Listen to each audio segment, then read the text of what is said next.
오촌 살인 사건에 대한 이야기가 지금 요즘에 나오고 있습니다. 박용철 씨 있잖아요. 박용철이 동생이고 박용수가 삐쩍 마른 형이죠. 그 박용철의 부인 인터뷰를 했어요. 박근혜 고모가 자기 남편을 모른 척하는 바람에 진실 말을 내다가 죽은 거다 이렇게 그런 증언이 나왔습니다. 이게 이제 박용철 씨는 애초에 조폭 같은 계열로 그 폭력 행사를 하던 재단을 이렇게 인수하는 과정이라든지 뭐 여러 가지의 동원이 됐었던 정황이 있었고, 그걸 통해 가지고 일종의 이제 보상을 요구했던 것 같아요. 그래서 처음에 2천억을 얘기했다가 1,000억으로 깎기로 하고 그날 정윤회를 만나서 돈 받는 방법에 대한 얘기를 하기로 했다라는 게 이제 지금까지 돌고 있는 얘기거든요. 확인은 안 됐어요. 근데 이 과정 중에 이제 박영수 씨가 같이 끼어들게 되고 그 말도 안 되는 산 밑에서 등치가 2배나 큰 동생이 형한테서 칼빵이랑 망치를 맞고 죽었단 말이에요. 그래서 그 죽음 자체도 의심스럽기도 하지만 그 현장에서 휴대전화가 없어졌다는 겁니다. 그러니까 원래 증거물 목록에도 있대요. 휴대전화가 습득이 된 기록이. 근데 실제로는 그게 없어졌다는 거죠. 그러니까 그 안에 통화 기록이라든지 뭐 여러 가지 녹음이라든지 중요한 자료들이 들어있는 굉장히 중요한 증거물 하나가 현장에서 깜짝같이 사라졌다는 거죠. 그러니까 휴대전화가 원래 2개였는데 그중 하나만 돌려주고 하나는 안 주면서 그냥 분실했다. 이렇게 경찰이 얘기를 했다는 그렇다고 거죠. 치면 그 휴대전화 번호를 가지고 통화 내역만 두들겨 봐도 어떤 사람하고 통화를 했냐라는 부분만 갖고도 어느 정도 연관관계를 추론해낼 수가 있는 부분인 건데 아예 이쪽이 하루 만에 종결을 시켰기 때문에 경찰 자체는 여기에 대한 조사할 의지도 없었고 이런 자체 증거가 아직까지 디지털 증거로서 뭐 서버라든지 통신사 안에 남아있는지도 지금 확인이 안 되고 있는 입장이거든. 경찰이 돌려달라고 했더니 경찰이 분실했다고 했네요. 네. 어처구니가 없는 얘기네. 휴대전화는 분실했다고 하는데 있을 수 없는 경찰의 수사 기록상에는 분명히 이 대여비로 묶여 있다고 하더라도 통화 내역은 있어요. 그렇죠. 종이에 인쇄된 통화 내역. 당시요? 그럼요. 그러면 기본이잖아요. 이 사건이 이런 건가요? 권력자인 박근혜와 밀접한 연관이 있는 사람이 범인일 가능성이 100%인 거잖아요. 경찰이 숨기는 지난번에 그것이 알고 싶다에 그 증인으로 나오신 분이 이야기를 하는데 제가 좀 복화술을 조금 하는데 그분이 이야기를 하는 거를 이렇게 무음 처리를 했는데 보니까 정윤회라는 얘기를 하더라고요. 뭐? 그랬던 걸로 보였어요. 그 당시에. 입 모양을 보면 딱 정윤회였어요. 제 생각은 그렇다고. 복화술 판독자의 말이었습니다. 난 그렇게 생각한다고. 그 차를 운전해서 그분한테 누구를 좀 죽여달라는 뜻의 말을 했던 사람이 운전하고 온 사람이 삑 그리고 나왔는데 입 모양이 정윤회라고 생각이 되더라고요.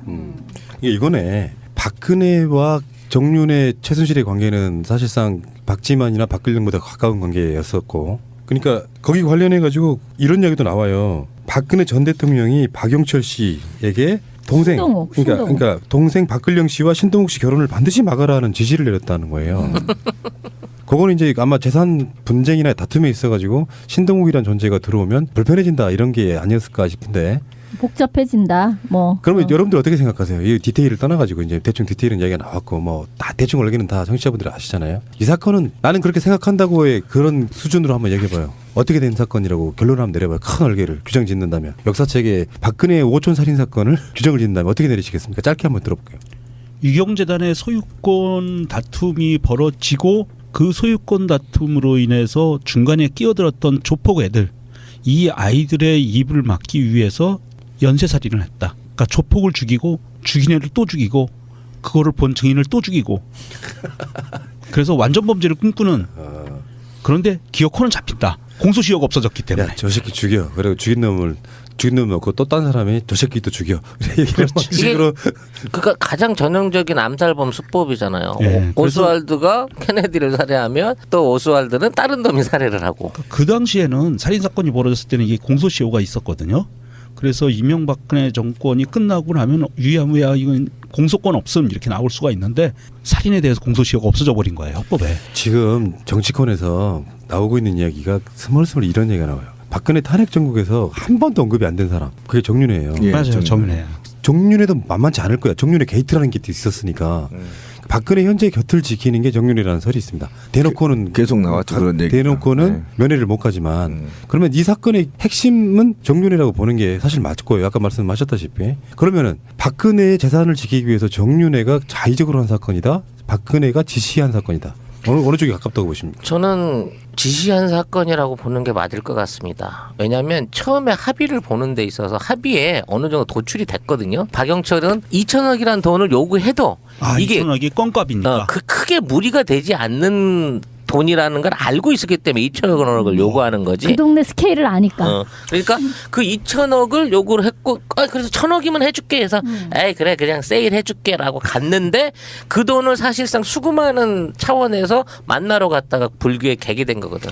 근데 죽고 난 다음에 장례식장에 박근혜가 20만 원 봉투 넣어서 보냈다는 거 아니에요. 그러니까 2천억을 20만 원으로 퉁친 거지. 그렇다고 치면 아무래도 이 모든 관계에 있어서 정윤회가 이거 1,000억으로 내가 합의 반 됐어. 합의 본 사람 굳이 죽일 필요가 없잖아. 누군 돈을 그렇게 써. 그냥 담고라고 지시했을 가능성이 크다는 거죠. 저는 그거를 집단 패싸움으로 좀 시각을 봤어요. 그러니까 박지만 씨하고 신동욱 씨하고 박근혜 최순실 한 패 먹고 그다음에 박지만이 한 패 먹고 그다음에 신동욱이 원래 거기 앉아 있었잖아요. 유경재단에. 몰아내는 과정에서 세 패가 충돌했다. 그래서 물리고 물리면서 죽이고 죽였다.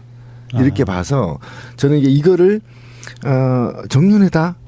그 뒤에 박근혜가 있을까 이렇게 보지 않고 박지만, 신동욱, 박근혜 최순실 한 패 쳐먹고 유경재단 먹으려고 했던 거고 신동욱 원래 자기 지분으로 이제 받으려고 했던 거고 박지만은 요것들 봐라 나 빼고 다 쳐먹어 이렇게 끼어든 사이. 그래서 이게 세 구도가 보이거든요 저는. 좀 넓게 보시네. 그러면 그거는 또 새로운 이론이네요. 그래서 오고리파, 월드컵파, 또 하나는 그럼 올림픽파. 거기서 이렇게 계속 돼가지고. 잔머리를 굴리면서 이 일이 이렇게 이 지경까지 왔다. 저는 그렇게 봐요. 문제는 그 돈이 아직도 존재하고 있다는 겁니다. 그렇죠. 예. 이게 최순실 계좌도 아니고 이거는 정윤회가 관리하고 있는 박근혜의 계좌가 현재도 존재하고 있다고 봐야 되는 거거든.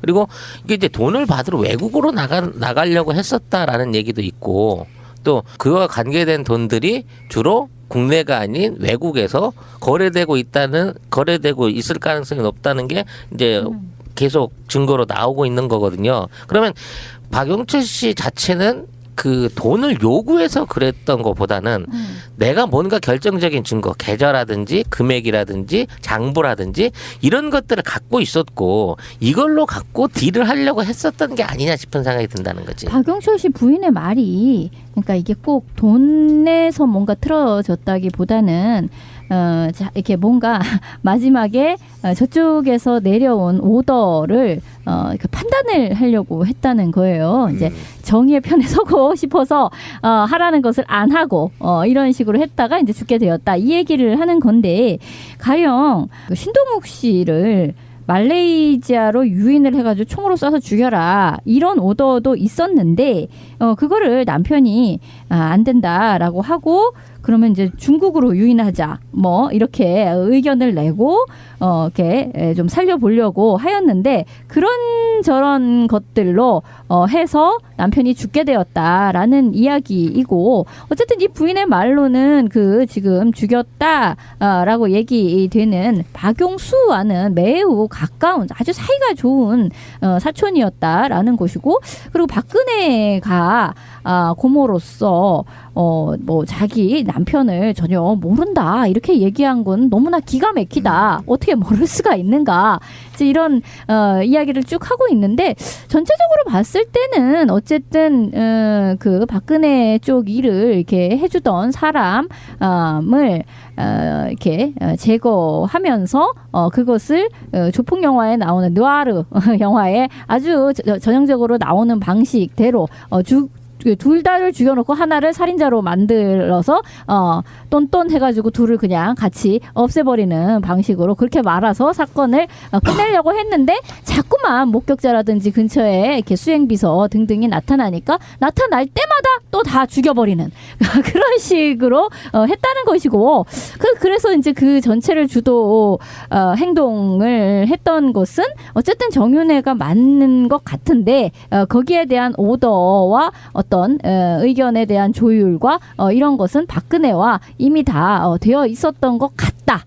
그냥 추정이죠. 근데 저는 엄밀히 얘기해서 이 사건은 박근혜가 아니라 박지만이 실제로는 그 지시했을 가능성이 높다고 봐요. 왜냐하면 유경재단을 탈취하는 과정 중에 처음에는 얘가 근령이하고 같은 편에 있었단 말이에요. 근데 근령이한테서 이 재단을 뺏고 난 다음에 바로 큰 누나인 박근혜한테 넘어간 거거든.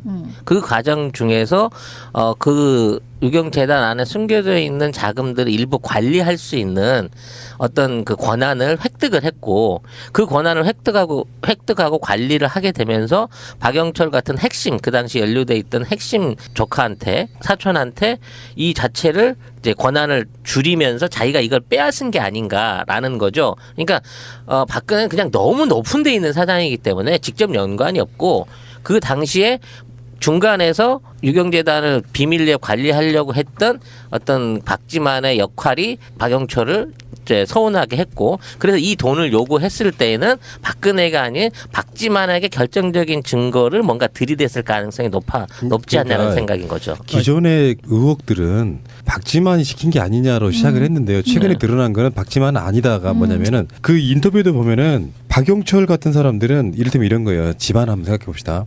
집안에 뽕이나 하고 있던 굉장히 생각 없는 당숙 이런 거지. 근데 박근혜 같은 경우는 굉장히 나름대로 그 집안 내에서 영부인 역할까지 했던 그 정치적으로도 유력한 일종의 그 집안의 기둥 같은 사람이에요. 그러니까 박영철은 그런 이야기도 한 적이 있어요. 나는 박지만 회장의 지시를 받지 않았다라고 하는 이야기는 이게 있어. 그러니까 나는 결정적으로 지금 회자가 되고 있지는 않지만 그 이춘상 보좌관의 죽음이 굉장히 저는 연관이 있다고 보는 거거든요. 관련자들이 다 죽었는데 그때 교통사고로 대선 기간에 죽었단 말이에요. 근데 이춘상이 그 한센인 동원한 유경재단 그 난동 사건의 핵심 기획자고 주도자라는 거야. 그러니까 얘도 뭔가 비밀을 갖고 있지는 안 되는 뭔가 핵심 코어였기 때문에 죽을 수밖에 없었던. 물론 이제 이거는 이제 너무 과도한 의혹이지. 교통사고일 수도 있지.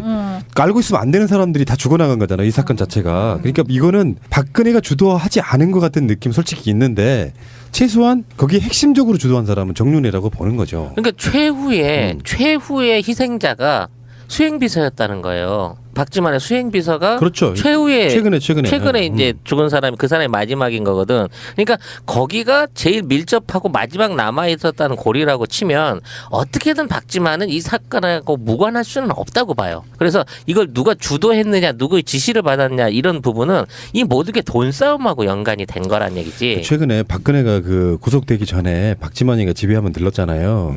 그 만남을 우리는 굉장히 유심히 봐야 될 거라고 봐요. 단순하게 누나이 들어갈 거니까 위로해 이게 아니고 뭔가 거기들간의 어떤 미래학 같은 게 하나 들어있지 않았을까 이런 생각. 그러면 나는 그게 유경재단에서 숨겨진 비자금의 열쇠. 내가 관리 잘할 테니까 걱정 말고 들어갔다 와. 이게 아니었겠냐 싶은 거죠. 그럼 아까 정윤회라고 본다면 그럼 정윤회 배후에는 최순실 박근혜잖아요. 아니죠. 그럼 정윤회가 그냥 현재 먹어버리는 최순실 박근혜가 영어의 몸이 된 상태라면 정윤회는 사실상의 마지막 남아있는 진짜 핵심 코어죠. 아니야 이 살인 사건과 관련해서 최후에 정윤회는 오더를 내린 자가 정윤회라면서. 정윤회는 그 당시에도 그렇고 그 전부터도 그랬고 박근혜 수적이었죠. 당연히 그렇죠. 그러니까 박근혜와 최순실이 오더를 내렸다는 거 아니에요 결국은. 그렇게 추정이 되는 거죠. 그렇죠. 정윤회는 행동대장이니까 머리는 아닌 거잖아. 근데 이게 그러기에는 정윤회 삶이 사람을 죽이거나 그럴 만큼의 이 과거 삶이 그렇지 않았다라는 거예요. 그러니까 그 점인 거예요. 네, 그래서 이거는 제가 볼 때는 이 죽은 사람 박용철과 그 동생들이 쌍오다를 받았을 가능성도 있어요. 쌍오다. 서로? 네.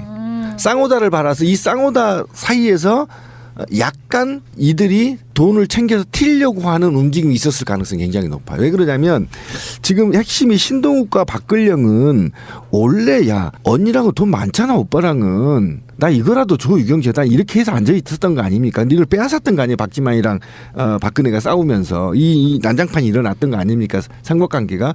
그렇다고 친다면 이 박용철이 쌍오다를 받아서 이중 스파이 역할을 했을 가능성이 있고 그 중에 도저히 안 되겠다 나라도 챙기자라는 마음에 외도를 하는 순간 죽었다. 저는 이렇게 보고. 박용철이 죽기 전에 신동욱이 그 박용철을 만나요. 그렇죠. 그렇게 되는 거죠. 그래서 박용철이 참여를 하면서 이제 청도에서 박용철에 청도에서. 의해서 죽을 뻔하고 탈출해가지고 신동욱이 그리고 탈출해서 발도 부러지고 해서 탈출해서 우리나라에 왔는데 박용철이 어느 날인가 찾아와서 자기가 그동안 잘못했다라고 하면서 녹취한 거를 갖고 있다고 그랬어요. 그렇지. 핸드폰에.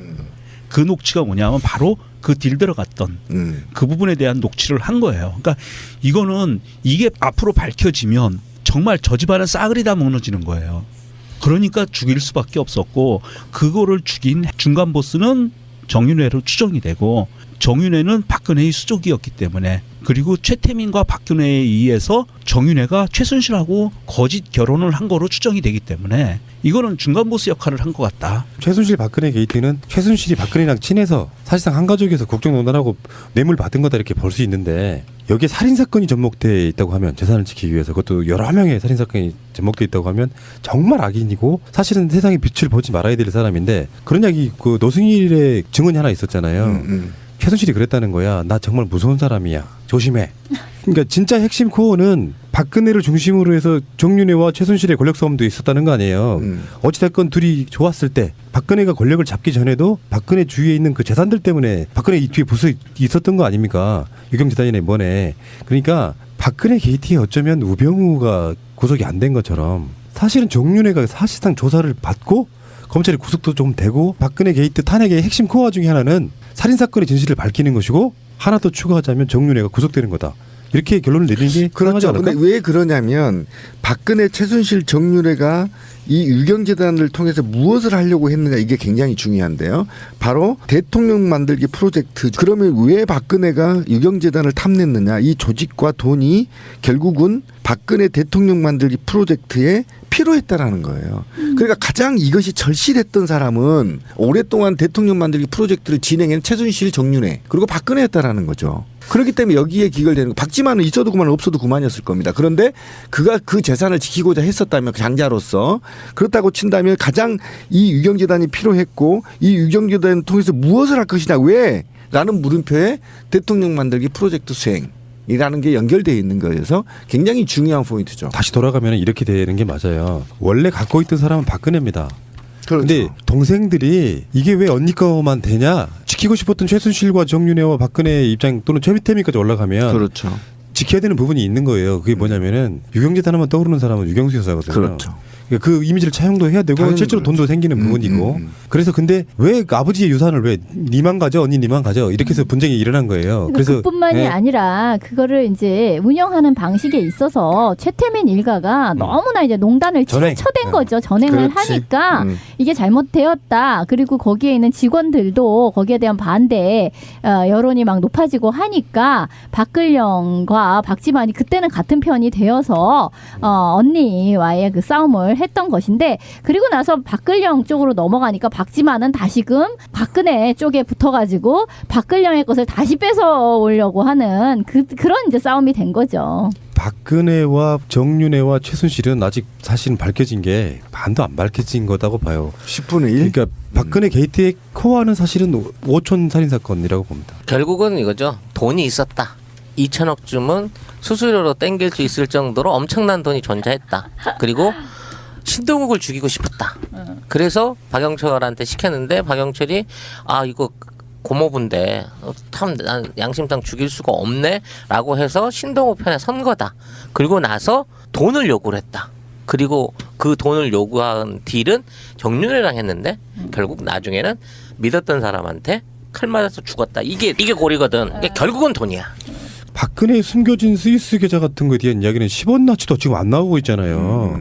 박근혜가 감옥을 살고 이런 게 중요한 게 아니라 실제로 부당하게 챙긴 그 이득금들이 국가로 환수가 되지 않는 한 박근혜 게이트는 끝날 수가 없는 사건인 거예요. 그리고 또 악은 싹트고 있다. 그러니까 네. 그래서 이 정권이 바뀌고 우병우 특검이 들어가면 아마 그게 정윤회까지 같이 엮일 것 같아요. 우병우가 그 안에서 정윤회와 박지만은 사이에서 줄타기도 했었고 했기 때문에 쭉 드러나지 않을까 싶습니다. 이거네. 박근혜와 정윤회 최순실의 관계는 사실상 박지만이나 박근령보다 가까운 관계였었고 그러니까 거기 관련해 가지고 이런 이야기도 나와요. 박근혜 전 대통령이 박영철 씨에게 동생 신동욱. 그러니까 동생 박근령 씨와 신동욱 씨 결혼을 반드시 막아라는 지시를 내렸다는 거예요. 그거는 이제 아마 재산 분쟁이나 다툼에 있어가지고 신동욱이라는 존재가 들어오면 불편해진다 이런 게 아니었을까 싶은데. 복잡해진다. 뭐. 그러면 여러분들 어떻게 생각하세요? 이 디테일을 떠나가지고 이제 대충 디테일은 이야기가 나왔고 뭐 다 대충 얼기는 다 청취자분들이 아시잖아요. 이 사건은 나는 그렇게 생각한다고의 그런 수준으로 한번 얘기해봐요. 어떻게 된 사건이라고 결론을 한번 내려봐요. 큰 얼개를 규정 짓는다면 역사책에 박근혜의 5촌 살인 사건을 규정을 짓는다면 어떻게 내리시겠습니까? 짧게 한번 들어볼게요. 유경재단의 소유권 다툼이 벌어지고 그 소유권 다툼으로 인해서 중간에 끼어들었던 조폭 애들, 이 아이들의 입을 막기 위해서 연쇄살인을 했다. 그러니까 조폭을 죽이고 돌려달라고 했더니 경찰이 분실했다고 했네요. 네. 어처구니가 없는 얘기. 휴대전화는 분실했다고 하는데 있을 수 없는 경찰의 수사 기록상에는 분명히 이 대여비로 묶여 있다고 하더라도 통화 내역은 있어요. 그렇죠. 종이에 인쇄된 통화 내역. 당시요.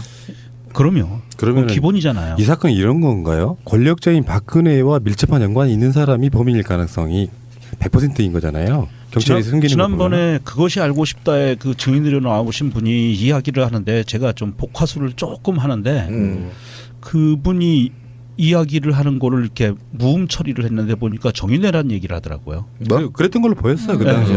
입 모양을 보면 딱 정윤회였어요. 제 생각은 그렇다고. 복화술 판독자의 말이었습니다. 난 그렇게 생각한다고. 그 차를 운전해서 그분한테 누구를 좀 죽여달라는 뜻의 말을 했던 사람이 운전하고 온 사람이 삑 그리고 나왔는데 입 모양이 정윤회라고 생각이 되더라고요.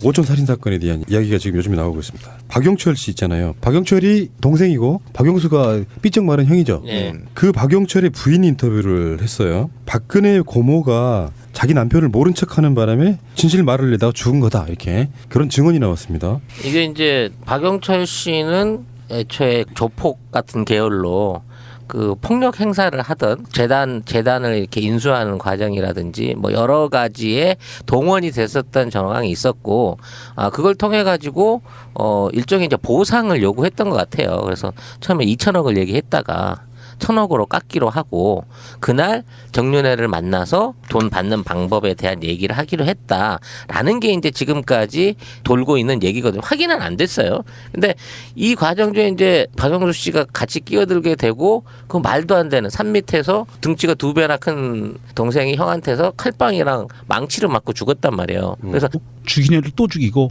그거를 본 증인을 또 죽이고 그래서 완전 범죄를 꿈꾸는 그런데 기어코는 잡힌다. 공소시효가 없어졌기 때문에. 야, 저 새끼 죽여. 그리고 죽인 놈을 놓고 또 딴 사람이 저 새끼 또 죽여. 이런 식으로. 그러니까 가장 전형적인 암살범 수법이잖아요. 예, 오스왈드가 케네디를 살해하면 또 오스왈드는 다른 놈이 살해를 하고. 그 당시에는 살인 사건이 벌어졌을 때는 이게 공소시효가 있었거든요. 그래서 이명박근혜 정권이 끝나고 나면 유야무야 이건 공소권 없음 이렇게 나올 수가 있는데 살인에 대해서 공소시효가 없어져 버린 거예요. 헌법에. 지금 정치권에서 나오고 있는 이야기가 스멀스멀 이런 얘기가 나와요. 박근혜 탄핵 정국에서 한 번도 언급이 안 된 사람. 그게 정윤회예요. 예, 맞아요. 정윤회. 정윤회도 만만치 않을 거야. 정윤회 게이트라는 게 있었으니까.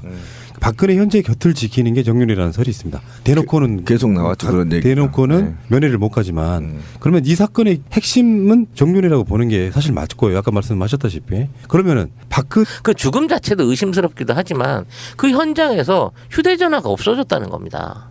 그러니까 원래 증거물 목록에도 있대요. 휴대전화가 습득이 된 기록이. 근데 실제로는 그게 없어졌다는 거죠. 그러니까 그 안에 통화 기록이라든지 뭐 여러 가지 녹음이라든지 중요한 자료들이 들어있는 굉장히 중요한 증거물 하나가 현장에서 깜짝같이 사라졌다는 거죠. 그러니까 휴대전화가 원래 2개였는데 그중 하나만 돌려주고 하나는 안 주면서 그냥 분실했다. 이렇게 경찰이 얘기를 했다는 그렇다고 거죠. 치면 그 휴대전화 번호를 가지고 통화 내역만 두들겨 봐도 어떤 사람하고 통화를 했냐라는 부분만 갖고도 어느 정도 연관관계를 추론해낼 수가 있는 부분인 건데 아예 이쪽이 하루 만에 종결을 시켰기 때문에 경찰 자체는 여기에 대한 조사할 의지도 없었고 이런 자체 증거가 아직까지 디지털 증거로서 뭐 서버라든지 통신사 안에 남아 있는지도 지금 확인이 안 되고 있는 입장이거든. 경찰이